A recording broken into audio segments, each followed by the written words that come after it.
Les saludo en esta noche calurosa, bendecida, en este día, a usted también que está mirándonos por las redes sociales. Y el día de hoy estuve charlando con alguien a propósito del tema que vamos a hablar esta noche y le preguntaba a esa persona: ¿a usted en qué ciudad o en qué lugar del mundo idealmente le gustaría vivir?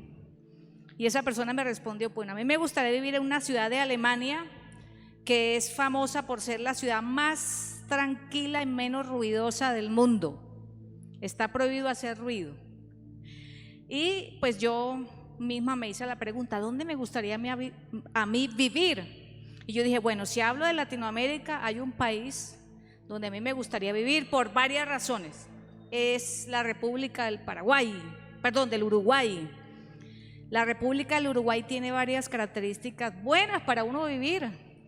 Es un buen vividero como Ibagué. ¿Amén o no?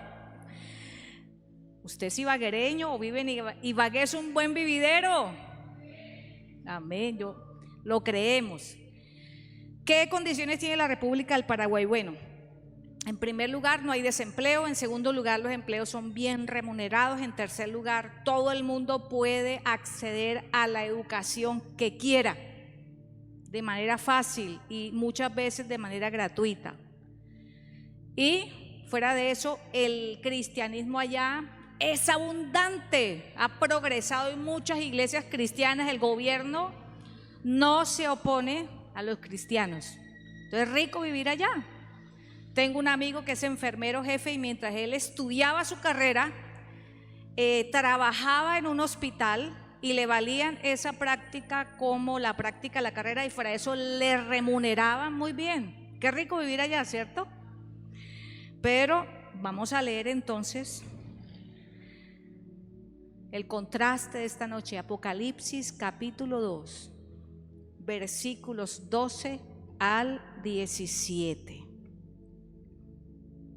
Apocalipsis 2, versículos 12 al 17.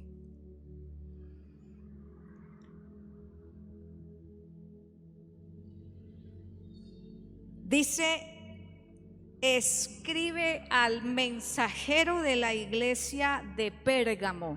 ¿Cómo se llamaba esa ciudad? Pérgamo.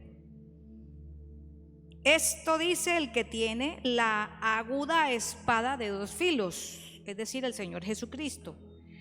¿Qué le dijo el Señor Jesucristo a esa iglesia que estaba ubicada en la ciudad de Pérgamo? Sé dónde vives, allí donde Satanás tiene su trono. ¿Le gustaría vivir ahí? No me parece a ninguno de los dos lugares que describí, ¿no? No se parece a Ibagué, ¿no?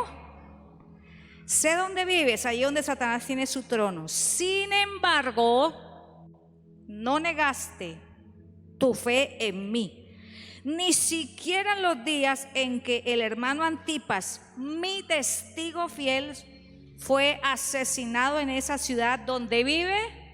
¿Quién vive ahí? Otra vez le pregunto, ¿le gustaría vivir en esa ciudad? No obstante, tengo unas cuantas cosas en tu contra, que toleras ahí a los que se aferran a la doctrina de Balaam, el que enseñó a Balac a poner tropiezos a los israelitas, incitándolos a comer alimentos sacrificados a los ídolos y a cometer inmoralidades sexuales. Toleras asimismo a los que sostienen la doctrina de los nicolaitas. Por lo tanto, arrepiéntete. De otra manera, iré pronto a ti para pelear contra ellos con la espada que sale de mi boca. El que tiene oídos, oiga lo que el Espíritu dice a las iglesias. Al que salga vencedor, le daré del maná escondido y le daré también una piedrecita blanca en la que está escrito un nombre nuevo que solo conoce el que lo recibe. Esta noche he titulado el mensaje: fidelidad a toda prueba. Fidelidad a toda prueba. Y fíjese que no era fácil ser cristiano en esa ciudad, en Pérgamo. Y no era porque no fuese una ciudad desarrollada. Pérgamo era una ciudad desarrollada, con buena economía, una ciudad donde estaba el centro del gobierno romano, una ciudad donde había una gran escuela de medicina, había mucho desarrollo en la atención a la salud. Eso es muy atractivo. Pero, ¿por qué el Señor Jesucristo dice que en esa ciudad vivía Satanás? Porque no era fácil ser cristiano, era la ciudad llamada donde Satanás tiene su trono, su gobierno, porque en esa ciudad había mucha idolatría. Imagínense ustedes que había una estatua grandísima de un dios llamado Zeus, que medía 70 metros de altura, inmensa, a la cual la gente de esa ciudad tenía que rendirle culto. Pero también allí había otros cultos idolátricos. Por ejemplo, era el centro del culto al emperador. Sí, señor, el emperador en esa época era un semidios, era un dios al que había que rendirle culto. Y precisamente en esa ciudad fue la primera ciudad del Imperio Romano donde se construyó un templo para que adoraran como un dios al emperador romano. Tremendo, ¿cierto?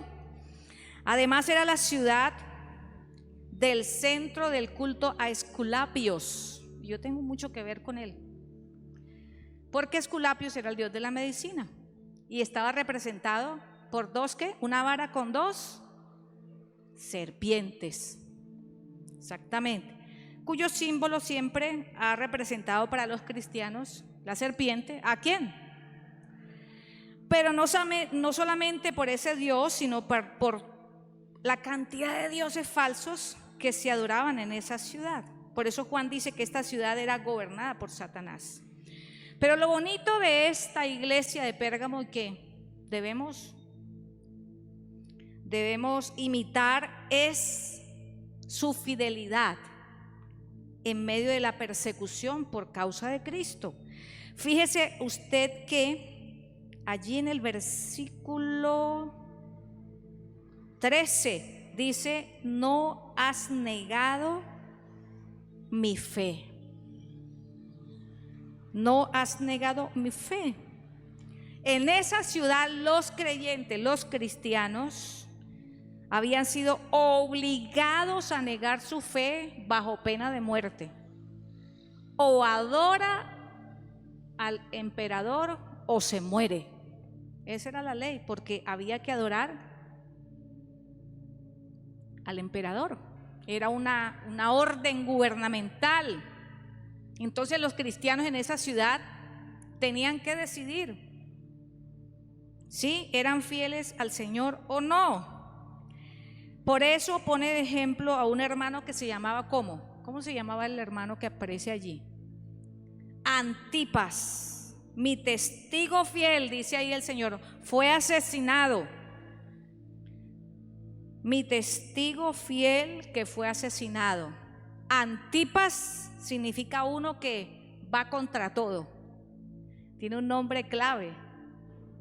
Uno que se opone a todo. Pero fíjese, para la palabra original para testigo es martus o mártir, de donde viene la palabra mártir en español. Y no se sabe mucho de Antipas, pero lo que sabemos por Antipas nos basta. La Biblia dice que no negoció su fe, aunque estaba en peligro de morir. No negó su fe. Y evidentemente fue el primer cristiano de esa zona que sufrió el martirio por la fe. Así que Antipas fue un cristiano fiel y murió por su fe. Y precisamente la iglesia de Pérgamo es mostrada como una iglesia fiel a la confesión del nombre de Cristo. Esta iglesia se mostró fiel en medio de la persecución, so pena de muerte, porque si no adoraban a César, ¿qué pasaba? Está haciendo calor, ¿cierto? Morían. Pero Antipas prefirió morir antes que negar al Señor Jesucristo. Aplicaciones. ¿Qué nos enseña la iglesia de Pérgamo?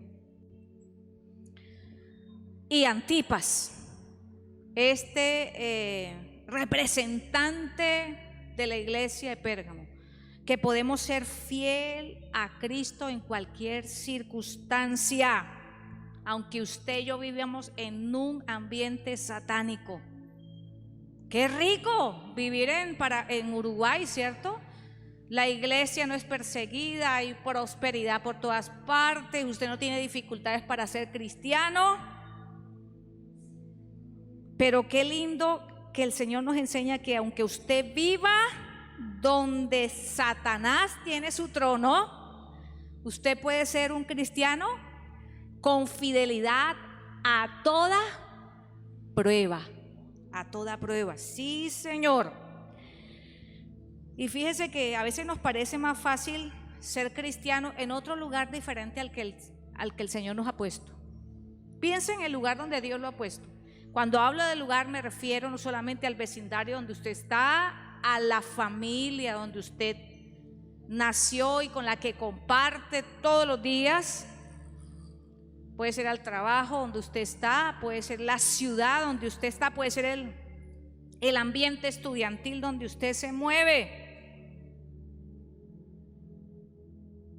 Y a veces le quisiéramos decir al Señor: ¿por qué no me cambias donde me pusiste? Te equivocaste, Señor. Yo una vez conocí a una joven que se convirtió en una campaña evangelística.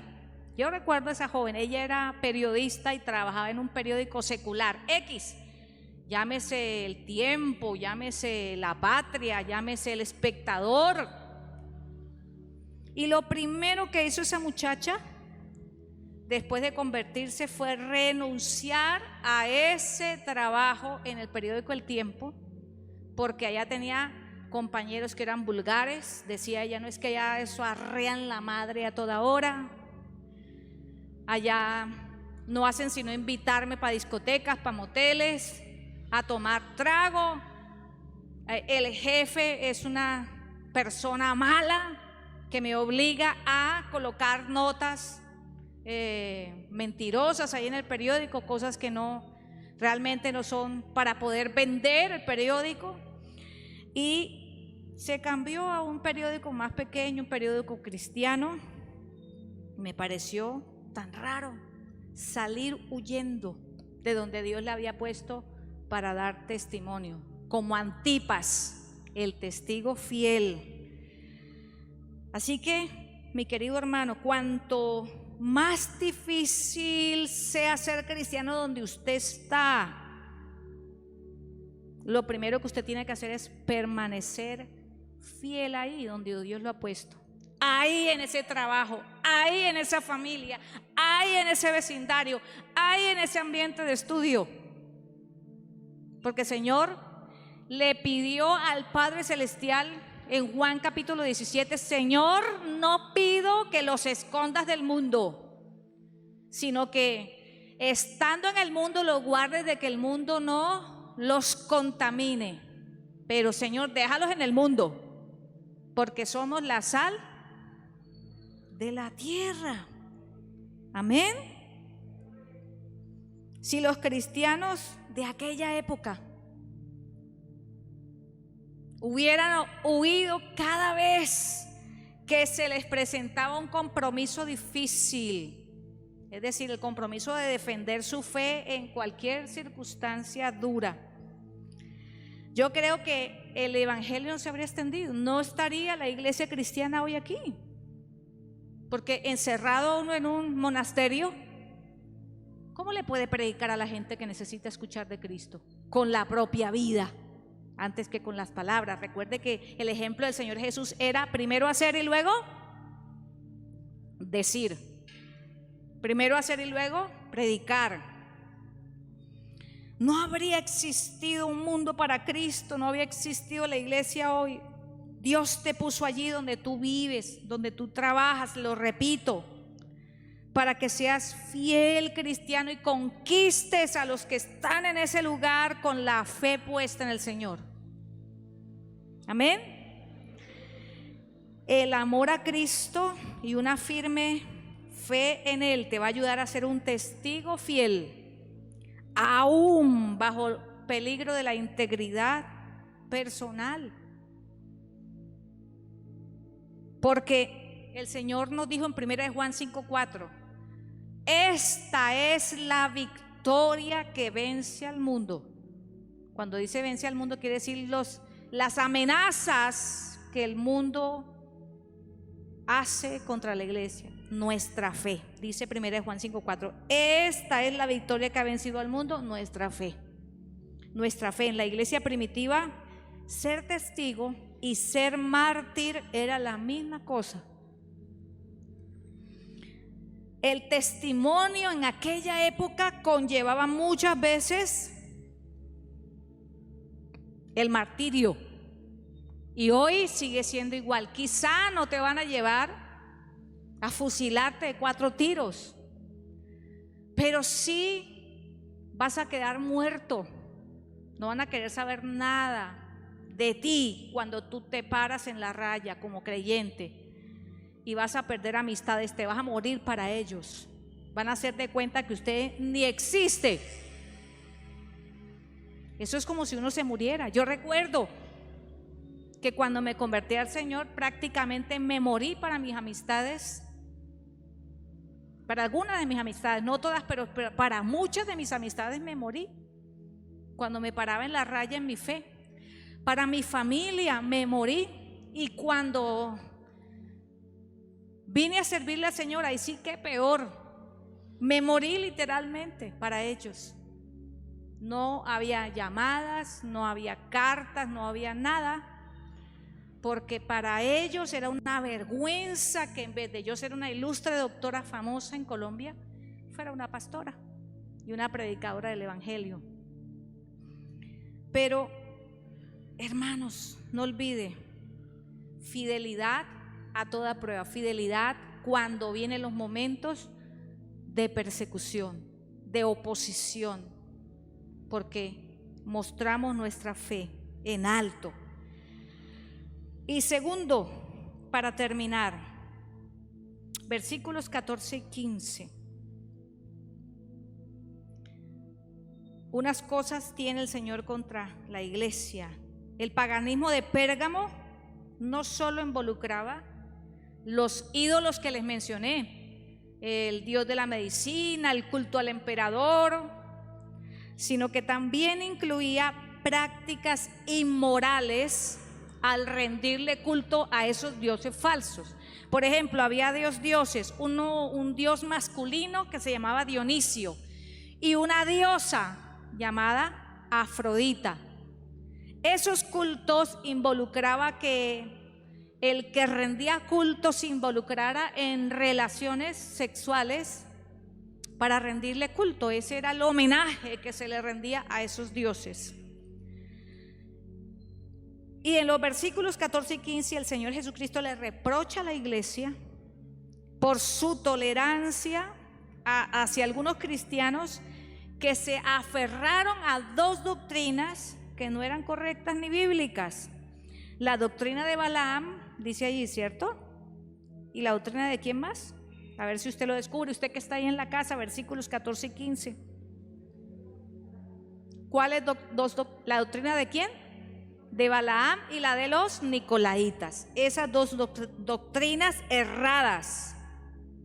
¿Cómo llegaron esas doctrinas a la iglesia de Pérgamo?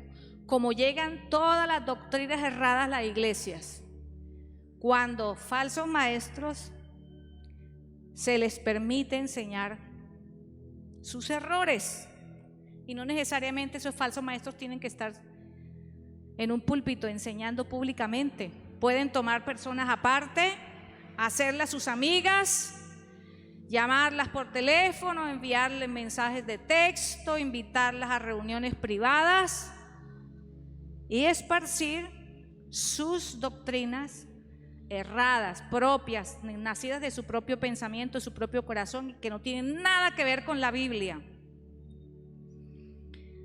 Y estos maestros falsos, a los que se llama aquí doctrina de Balaam y doctrina de los Nicolaitas, eran enseñanzas que seducían al pueblo de Dios y lo llevaban tanto a practicar la idolatría como la inmoralidad. Porque Balaam fue un profeta del Antiguo Testamento, un profeta falso que indujo al pueblo de Dios a vivir una vida de desenfreno sexual y de idolatría. Y algunos creen que los Nicolaitas es el equivalente griego a la palabra Balaam. Así que los Nicolaitas eran creyentes que mezclaban o acomodaban su creencia en la fe para disfrutar o participar de costumbres pecaminosas de su época con respecto a la vida sexual. Y no me quiero referir mucho a esta parte porque más adelante, cuando prediquemos sobre otra iglesia, vamos a detenernos en esto. Pero sí quiero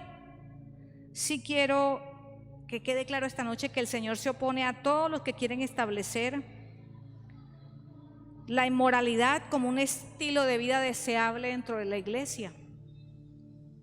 Porque el Señor dice: arrepiéntanse, porque si no voy a pelear con ustedes con la espada de mi boca.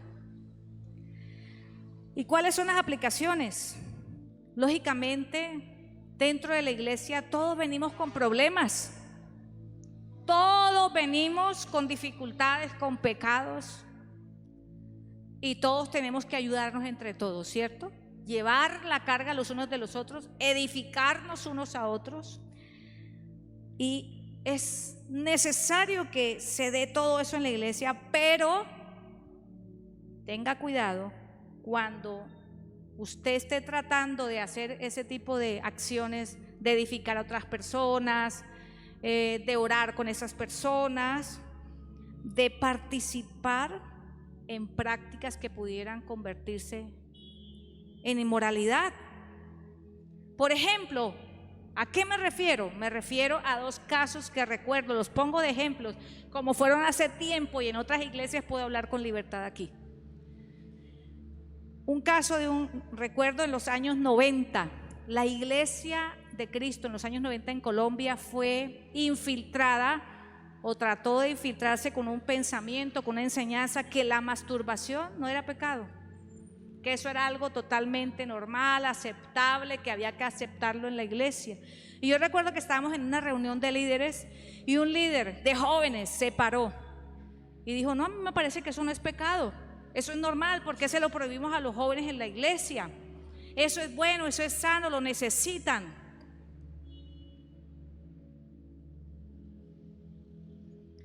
¿Se dan cuenta que sí hay nicolaitas todavía en la iglesia? No solamente en la iglesia de Pérgamo, los hay todavía el día de hoy.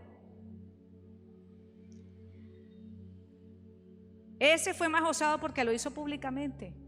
Pero recuerdo que ese líder mismo, más adelante con otro líder también, ellos eran casados, pero seducían a las muchachas de la iglesia, solteras, jovencitas, bonitas, y se las llevaban después de culto para los moteles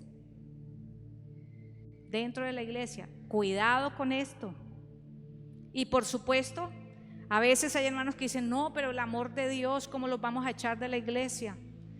Jesús les está diciendo: tengo contra ti que permites que dentro de la iglesia estén las personas que piensan no solamente así y practican, sino que lo enseñan a otros.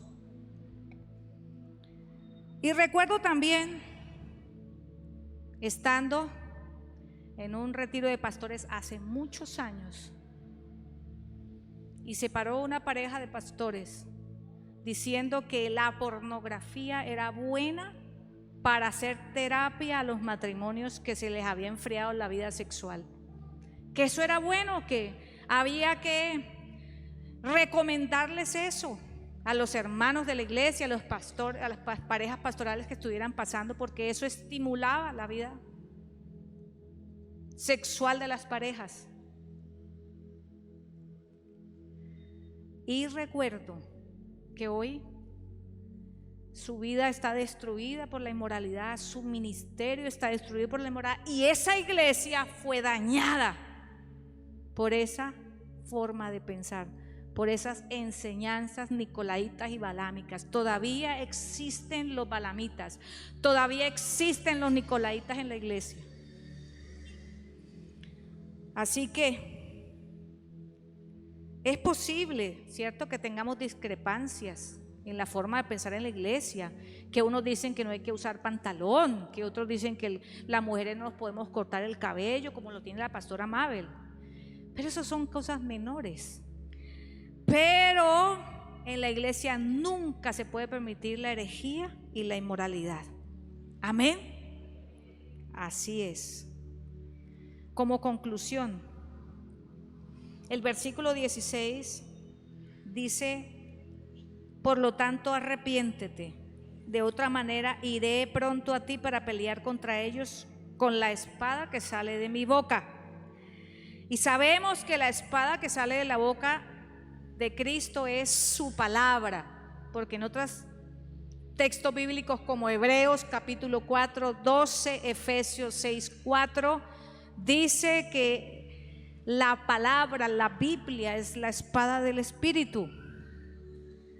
Y la palabra de Cristo es una espada que convence de pecado, que nos confronta con la verdad, que a veces nos confronta con nuestra propia incapacidad para obedecerla. ¿Y quién aquí es suficientemente poderoso para decir que puede poner toda la palabra en práctica y que puede vencer sus áreas de tentación y pecaminosas? Solamente con su propia fuerza. Nadie, ¿cierto? Pero la Biblia dice que nos da la fuerza de su Espíritu Santo para que podamos ¿qué? Ser fieles en la práctica de las enseñanzas de Cristo. Porque hoy hablamos de fidelidad a toda prueba.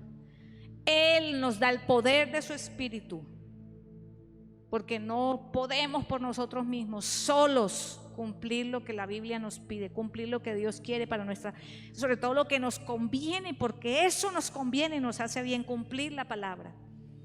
Él nos da el poder de su palabra, y en la palabra de Cristo está la invitación que convence al que está en pecado, al que está en error, para que vuelva a Dios. En la palabra de Cristo hay promesa de salvación.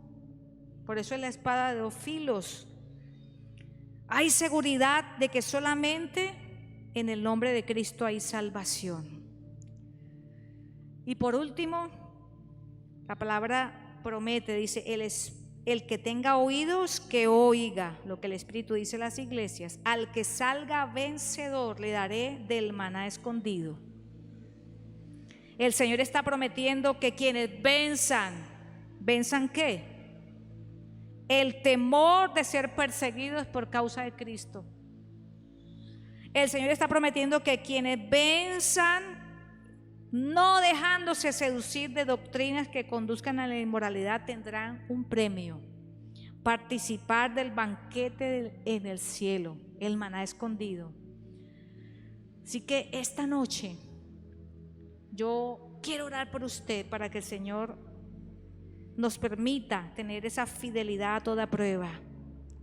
Cierre sus ojitos conmigo. Usted que está en la casa, dígale: Señor, ayúdanos a ser como Antipas, Señor. Un testigo fiel, una testigo fiel, Señor. Que yo pueda ser fiel en guardar tus enseñanzas, Señor, sin desviarme por doctrinas erradas, por ideas que no vienen de ti, Señor. Pero también cuando nos toque, Señor, dar testimonio, estemos allí, Señor, con la frente en alto, diciendo: soy cristiano, amo a Cristo, le sirvo, no me dejo llevar por las prácticas mundanas. Gracias te damos, Señor Jesús, porque tú nos has hecho vencedores en ti, Señor. Tu palabra hoy nos recuerda en 1 de Juan 5:14, esta es la victoria que vence al mundo, nuestra fe. Y es la fe que tú nos has dado, Señor. Hoy, Señor, pido que tú renueves la fe de los hermanos y hermanas que han decaído en su fe, Señor. El Espíritu Santo les fortalezca en su fe, Señor.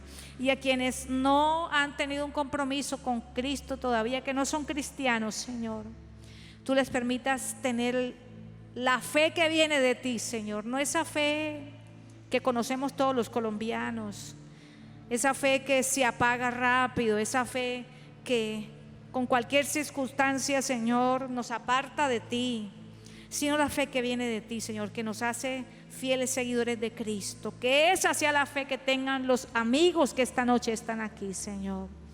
Gracias en el nombre de Jesús, amén. Que el Señor les siga bendiciendo. Dios les bendiga a todos los que nos están viendo por las redes sociales.